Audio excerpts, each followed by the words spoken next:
Я единственный в огне, кто читает свои сны. Поклоняюсь темноте. Most people know that Cartoon Network goes off the air at about 7 or 8 p.m. Then Adult Swim comes on the air.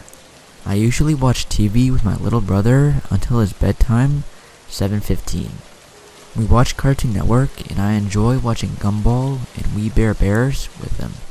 Other shows like Teen Titans Go make my mind melt.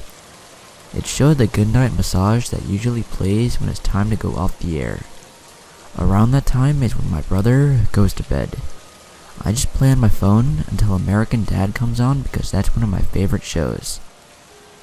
However, I heard the Gumball theme play instead of the King of the Hill one. I was confused because I was pretty sure it didn't air around this time. It interested me, so I sat up and watched the episode.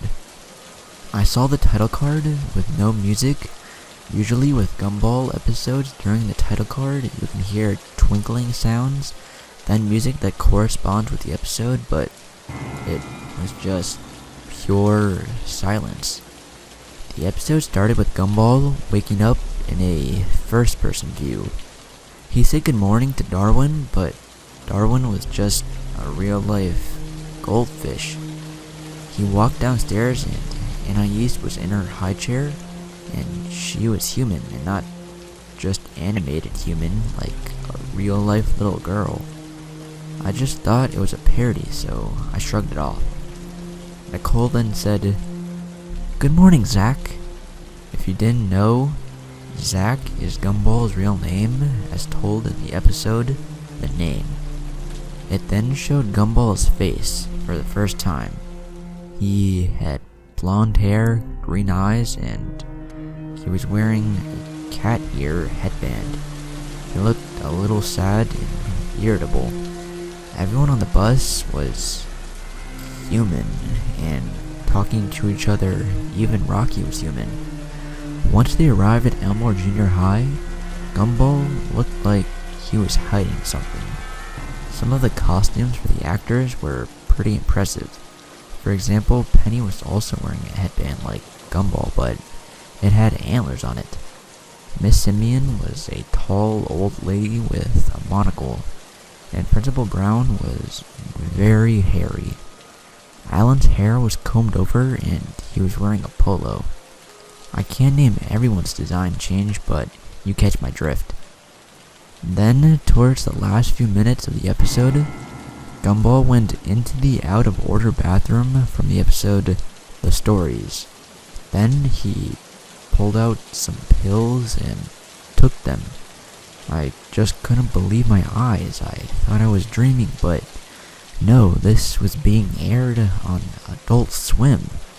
Once he took them, he looked in the mirror. He was back to his normal blue cat self.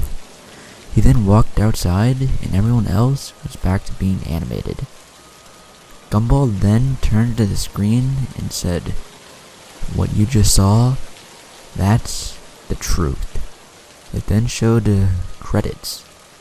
I thought it was implying that all of the Amazing World of Gumball was just a hallucination of Gumballs. I picked up my phone and tried to reverse the episode so I could record it, but it didn't let me. Right after a State Farm commercial came on, as if nothing happened. I went online to see if I could find any information about this episode, and I saw nothing. It was mind-blowing. I was scared. I didn't know what to think until I saw this message the next day. Before Adult Swim started, it stated that the programming last night had been hacked and the Gumball episode wasn't supposed to be aired, and that the episode was just a test project that the public shouldn't have seen. Not long after, the internet just wouldn't stop talking about the episode. There were conspiracy theories and lots more. The people who haven't seen it don't believe it exists, which I can't blame. It's not that believable, and there's no evidence of it online.